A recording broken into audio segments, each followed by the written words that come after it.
So we've got Warren in Canton. How are you? Hey, how's it going, guys? Good. Hi, Warren.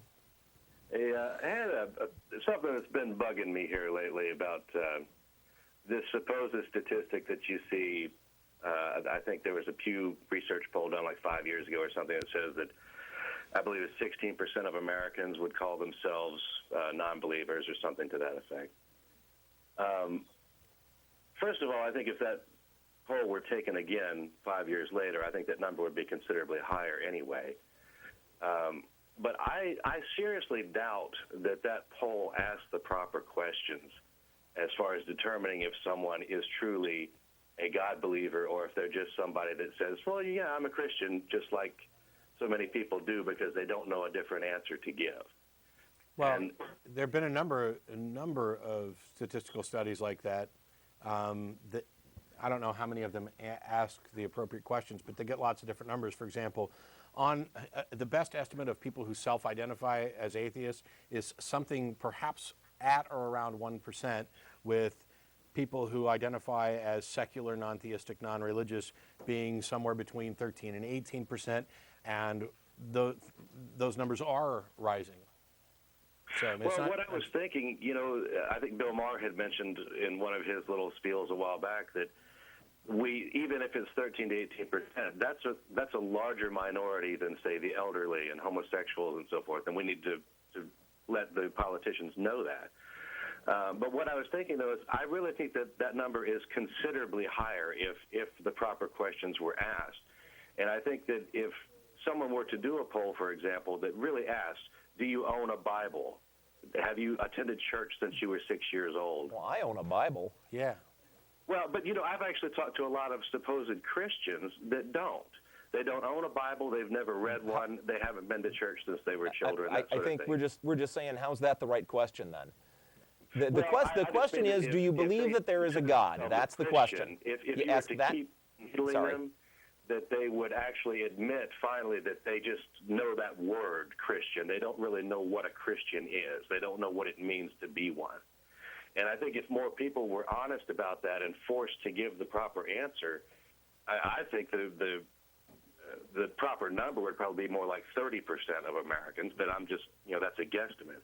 But even those people you're talking, even those people you're talking about, who cares? We're not just concerned with the Christian idea or what somebody else's definition of proper Christian is. The correct question, as Jeff was saying, is, do you believe a God exists? And I think a lot of those people who you're identifying, that you say identify as perhaps Christians without owning a Bible or knowing what it means to other Christians, would still say yes to that question, and that's the relevant point. Yeah. Probably so, yeah. But my point for bringing this up, though, I think what would be helpful for the atheist community is you've got the Sarah Palins of the world and so forth, and the Pat Robertsons of the world and that sort of thing that are speaking supposedly for everyone that's not a God believer. That they don't just speak for Christians or everyone that is a God believer. They're not just speaking for the Protestants and so forth. They're speaking for everyone that claims that there's a God, and they push their right-wing agendas or their lobbyists push this stuff through because they are a very vocal minority. And I think if these politicians saw that there are more people in this country than what they've been led to believe that don't subscribe to that we could have a lot more pull and we wouldn't have so many idiot politicians out there. Yeah, I think what you're talking about there is more of a problem for non-Christians who are theists than it is for atheists. Right? I'm sorry, I didn't hear that. I think the problem you're pointing out there is more of an issue for theists who happen to not be Christian theists than it is for atheists. I mean, if Sarah Palin was trying to speak for atheists, well, then we would have an issue. Yeah. In general, of course, I mean, I agree with you in principle. It's always better to have more accurate information. But I don't think that there's. I'm a little confused about exactly what kind of point you're trying to make. And I don't accept your premise that politicians somehow don't understand that these vocal individuals don't speak for a large group. I think it's a matter of the squeaky wheel gets the grease. It doesn't matter if they're speaking for every theist. What matters is that they're speaking for a significantly well-funded vocal portion of the theistic population, and that's what they're going to try and appease, because those people are motivated to take action and do stuff. And it's, the solution is to get other people motivated to take action on behalf of their own interests, instead of sitting idly by letting someone else appear to be or give the appearance that they're speaking for you. Well, it certainly worked for the homosexual community. I mean, you got to give them that. I guess the atheists are starting to do something similar.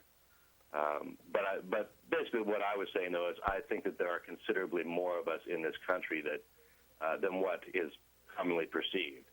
And I think if that were made more public, I think that politicians would start listening, and you'd have more people like Obama saying that there are, non-believers in this country, to the other politicians that are just offended by that statement, that sort of thing.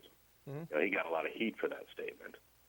Or he can get a lot of heat for just about anything he does. But well, he's done a whole lot of nothing on our behalf. Yeah, exactly. All right.